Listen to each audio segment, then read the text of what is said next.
इस चैप्टर के बाद से भाई मुझे नहीं लगता कि कोई गोरोसे को डाउन प्ले करेगा, और यहाँ तक कि कोई सोचने वाला कि गोरोसे पावर वाले नहीं है। जैसे कि मैं भाई काफी टाइम से कहता आ रहा था कि भाई गोरोसे काफी पावर वाले हो सकते हैं, और भाई इसी की झलक हमें इस चैप्टर में देखने को मिली। झलक यार पूरा लुक ही देखने को मिला। मुझे पता है काफी लोगों ने सैटर्न का लुक ऑलरेडी देख लिया होगा, पर भाई जिसने नहीं देखा ये देखो भाई एक बार सैटर्न का लुक। इसको देख के तुम्हारे दिमाग में सबसे पहला क्वेश्चन यही आया होगा, क्या ये सच में डेल फ्रूट है? पीछे तो भाई इसके अवेकनिंग वाली फ्लेम्स दिख रही हैं, but is it really a dell fruit? लगता तो नहीं है भाई। वेल पहले तो वीडियो एक दिन लेट लाने के लिए यार सॉरी, क्योंकि यार वेडनेसडे को रात के 2 बजे वन पीस के स्पॉयलर्स आए और मैं बैठ गया वीडियो बनाने, और उसके अगले दिन भाई 11 बजे आ गए थे जेजेके के स्पॉयलर्स। तो करीब मैं 32 से 33 घंटे जागे रहा। उसके बाद मैं वेट कर रहा था चलो वन पीस का चैप्टर आ जाएगा, जल्दी से मैं वीडियो बना के खत्म करूंगा। पर यार फिर उसके बाद मुझे नींद आ गई। उसके बाद मैं कितने घंटे सोया, और फिर यार अगले दिन मैं रात को तो वीडियो नहीं डाल सकता था। सो भाई इन्हीं सब चीजों की वजह से वीडियो आ रही है फ्राइडे की मॉर्निंग को। पर भाई ये वीडियो काफी हाइप होने वाली है, क्योंकि अपना चैप्टर ही काफी हाइप था। सो भाई शुरू करते हैं अपने चैप्टर को, जिसकी शुरुआत होती है कलर स्प्रेड से,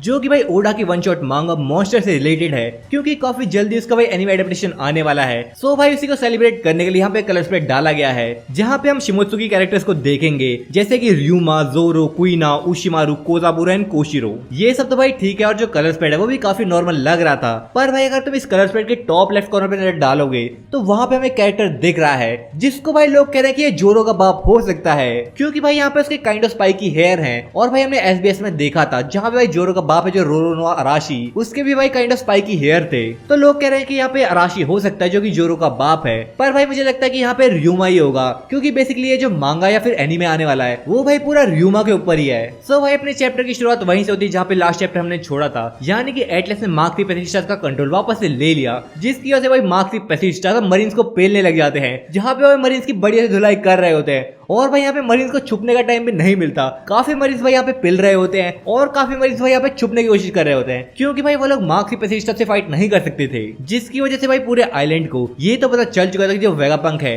वो भाई डोम छोड़ के बाहर आ गया है, जहाँ पे सीधा सीन वेगापंक की तरफ जाता है, जहाँ पे वो लोग बॉनी को ढूंढ रहे होते हैं, और भाई वेगा टैंक के ऊपर बैठ के नीचे आ रहे होते हैं। तो यहाँ पे सांजी और फ्रैंकी वेगापंक से क्वेश्चन भी करते हैं, क्या ये वेगा टैंक नीचे नहीं गिर जाएगा, क्योंकि भाई वो लोग एकदम नीचे की तरफ आ रहे थे। तो यहाँ पे वेगापंक उन्हें समझाता है कि ये वेगा टैंक ऐसे नीचे नहीं गिरने वाला, क्योंकि जो इसके टायर्स हैं वो भाई उसी मटेरियल से बने हैं जिससे यहाँ पे आसपास के क्लाउड्स बने थे, जिसकी वजह से जो टायर्स हैं वो भाई क्लाउड से ही चिपके रहते हैं, यानी कि काइंड ऑफ मैग्नेट का काम करते हैं, और वेगा टैंक को गिरने नहीं देते। सो यहाँ पे वो सारे लोग वेगा टैंक के अंदर बैठ के बॉनी को ढूंढ रहे होते हैं, लेकिन यहाँ पे एकदम से सांजी कहता है, अरे मैंने बॉनी को ढूंढ लिया।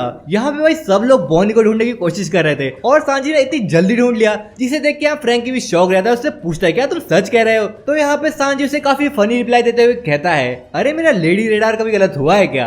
बात तो सही है। तो यहाँ पे वेगापंक भी उससे कहता है, ये जो तेरा रेडार है वो साइंटिफिक तो बिल्कुल नहीं लग रहा, पर तब भी मैं तुझ पे भरोसा कर रहा हूँ। तो सांजी कहता है, हाँ हाँ मेरे पे भरोसा करने के लिए शुक्रिया, पर ये जो तेरा वेगा टैंक है वो मेरे चलते हुए दिल के आगे काफी स्लो है, यानी कि सांजी किसी लड़की को मुश्किल में देख के नहीं रह सकता, तो उसी की बात कर रहा है। तो भाई यहाँ पे सांजी किसी भी तरीके की देरी नहीं चाहता, तो वो अपनी स्पीड को यूज करता है और निकल जाता है बॉनी को बचाने के लिए, जिसके बाद सीन बॉनी की तरफ शिफ्ट होता है, जहाँ पे हम देखते हैं कि बॉनी भाई फाइट कर रही है मरीन से, वो भी कोई छोटे मोटे मरीन से नहीं। यहाँ पे बॉनी फाइट कर रही है वाइस एडमिरल से, क्योंकि भाई बॉनी के आगे नॉर्मल मरीन्स तो कुछ भी नहीं है। आखिर वो वर्स्ट जनरेशन की मेंबर जो है, जहाँ पे बॉनी मरीन्स के ऊपर एक नया अटैक लॉन्च करती है, जिसका नाम है NDE, यानी कि नियर डेथ एक्सपीरियंस। जैसा भाई इसका नाम है वैसा ही इसका काम भी, क्योंकि भाई ये मरीन्स को एकदम डेथ वाला एक्सपीरियंस देता है, मानो उनकी हड्डियां गल गई हो और वो मरने वाले हो, जिसकी वजह से मरीन्स यहाँ पे बेहोश हो जाते हैं। और भाई क्या शॉट है ये, आई मीन अच्छा शॉट मारा यार उसने, क्योंकि यहाँ पे कोई गन जैसा वेपन उसने यूज किया था। और जैसे कि मैंने पहले यहाँ पे कहा कि बॉनी के साथ भाई वाइस एडमिरल्स की फाइट में जुड़ रहे थे, क्योंकि भाई यहाँ पे हम 2 वाइस एडमिरल्स को देखते हैं, जहाँ पे भाई एक के पास तो राइड फ्रूट की एबिलिटी है, जिसको यूज करके भाई वो पैसिफिस्टास को कंट्रोल कर सकती है, मानो उसको राइड कर सकती है, क्योंकि भाई सारे पैसिफिस्टास का कंट्रोल भाई वेगापंक पे आ गया था। तब भी भाई यहाँ पे ये ब्लू ग्रास नाम की लेडी अपने राइड फ्रूट को यूज करके उस पैसिफिस्टास को यूज कर पा रही थी, लेकिन भाई क्योंकि बॉनी बेचारी तो अभी भी पैसिफिस्टास को अपने फादर के साथ देखती है, तो भाई यहाँ पे वो एक ही जगह पे खड़ी रह जाती है और कुछ सोचने लगती है, और तभी पैसिफिस्टा उसके ऊपर लेजर से अटैक कर देता। लेकिन भाई यहाँ पे एकदम लास्ट मूवमेंट में एंट्री होती है सांजी की, जिसने भाई बॉनी को धक्का देके बचा लिया। जिसके बाद यहाँ पे सांजी बॉनी को समझाता है कि तू ऐसे बीच में फ्रीज नहीं हो सकती, तू यहाँ पे मारी भी जा सकती थी। हाँ मुझे तेरे फादर के बारे में पता है, पर तू ऐसे अपनी जान तो खतरे में नहीं डाल सकती। और फिर यहाँ पे सांजी बॉनी को उठा के भागने लग जाता है। तभी यहाँ पे एक वॉइस एडमिरल उसके ऊपर अटैक कर देता, जिसके पास some kind of other fruit है, क्योंकि भाई यहाँ पे काइंड ऑफ ऑटर जैसा दिख रहा था। पर यहाँ पे सांजी उसे इजिली डॉज कर लेता और भागने लगता वेगा टैंक की तरफ, जहाँ पे उन लोगों का जो मिशन था बॉनी को बचाने का वो पूरा हो चुका है। जिसके बाद वो बॉनी को वेगा टैंक के अंदर बैठा के वापस से चल पड़ते हैं भाई डोम की तरफ। लेकिन भाई तुम्हें क्या लगता है इतनी आसानी से वो लोग डोम के अंदर पहुंच जाएंगे? ना भाई, वन पीस के अंदर ऐसा नहीं होता। यहाँ पे भाई उनके सामने आ जाएगा किज़रू, पर उससे पहले यहाँ पे किज़रू फाइट कर रहा था लूफी से। किज़रू यहाँ पे लूफी से फाइट करते करते परेशान हो गया था, क्योंकि भाई किज़रू का जो मेन काम था वो वेगापंक को मारने का था। तो यहाँ पे वो लूफी से यही कह रहा था कि मैं तेरे साथ यहाँ पे टाइम पास नहीं कर सकता। पर लूफी भी लाइक मैं तो अपना काम ही कर रहा हूँ, तुझे तेरी जॉब से दूर रखना ही मेरा काम है यहाँ पे।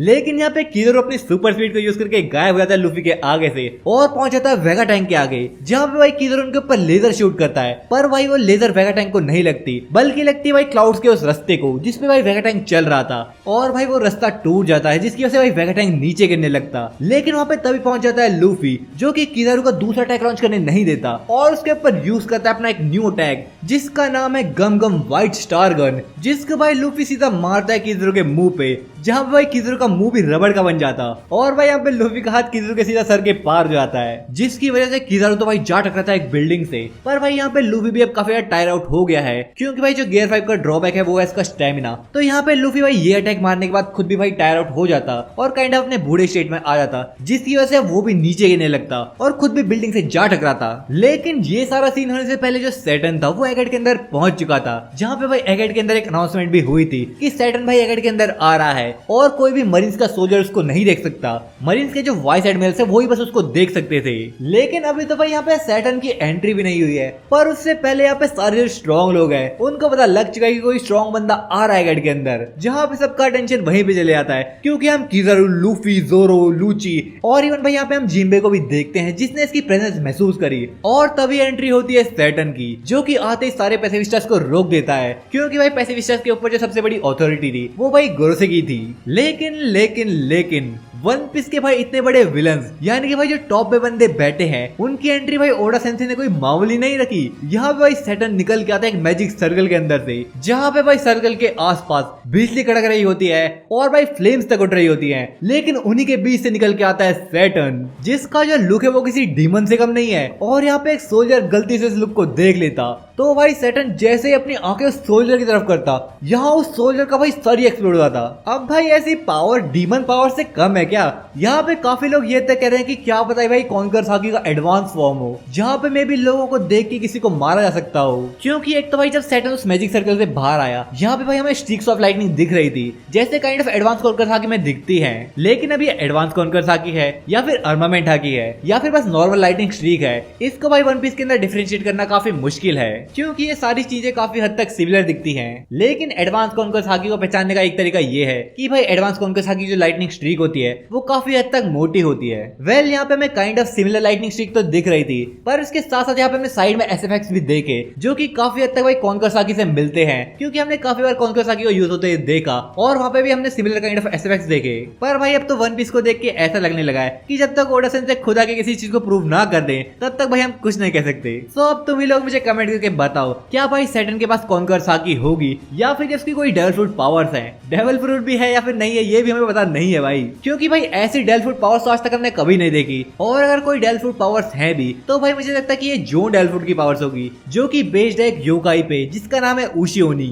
यानी कि ऑक्स डीमन। क्योंकि भाई यहाँ पे जो उशी ओनी है उसका तो स्ट्रक्चर वो काइंड ऑफ सिमिलर है सैटर्न के, जहाँ पे उसके ऑक्स की तरह सींग है और जो उसकी पूरी बॉडी है वो स्पाइडर की है। जहाँ पे इस क्रीचर के बारे में ये तक कहा गया है कि अगर कोई बंदा इसे आई कांटेक्ट कर लेता था तो अपनी नजर वही से हटा ही नहीं पाता, और जो उशी ओनी है वो उस बंदे की सोल को भाई खा जाती और वो बंदा वहीं पे मर जाता।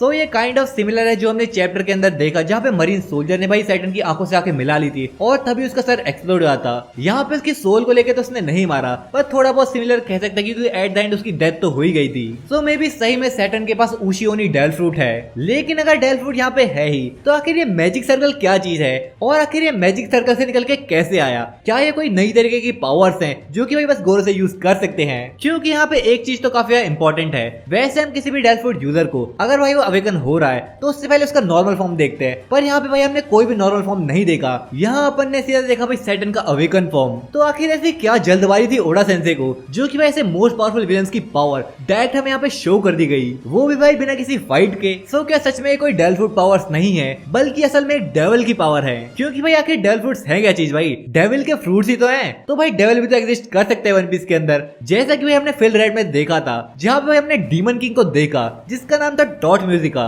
सो क्या ऐसा हो सकता है कि सैटर्न अभी अपनी शिप में ही है और अपनी पावर्स को यूज करके सैटर्न ने भाई इस डीमन को यहाँ पे भेजा हो, क्योंकि भाई ये डीमन निकल के आया था एक मैजिक सर्कल से। सो भाई ऐसा भी पॉसिबल हो सकता है, लेकिन इसके ऊपर मेरे पे बात करने के लिए काफी सारी चीजें हैं और काफी सारे ऐसे हिंट्स हैं जो कि भाई आप सोच भी नहीं सकते कि कब से हमें मिल रहे होंगे। पर अगर मैं उसके बारे में अभी बात करने के लिए बैठूंगा तो वीडियो काफी लंबी हो जाएगी और भाई मैं इतना लंबा वॉइस ओवर एक टाइम पे नहीं कर सकता, क्योंकि यार मुझे स्टटरिंग की काफी प्रॉब्लम है और जो आप लोग अभी ये वॉइस ओवर सुन रहे हो इसको भी रिकॉर्ड करने में मुझे कम से कम 1-1.5 घंटा लग गया है। सो उसके बारे में वीडियो में भी सैटरडे या संडे को जल्दी आ जाएगी। तो वापस हम अपने चैप्टर पे चलते हैं जहाँ पे भाई जो वेगा टैंक था वो नीचे गिरने लगा और भाई वो वेगा टैंक सीधे आके गिरता है सैटर्न के आगे, और भाई जो लूफी था वो भी गिरता है सैटर्न के थोड़ा सामने ही। लेकिन लूफी यहाँ पे काफी ज्यादा टायर आउट हो चुका है तो भाई वो सैटर्न से फाइट नहीं कर सकता, पर भाई यहाँ पे सैटर्न से फाइट कर सकता है सांजी, क्योंकि भाई वो डायरेक्ट खड़ा होता है सैटर्न के आगे। पर यहाँ पे सांजी से पहले वेगापंक सैटर्न से बात करता है और उससे कहता है तुम सेंट सैटर्न हो ना, क्योंकि भाई शायद यहाँ पे वेगापंक ने भी सैटर्न का ये फॉर्म नहीं देखा होगा तो इसलिए वो थोड़ा कंफ्यूज था।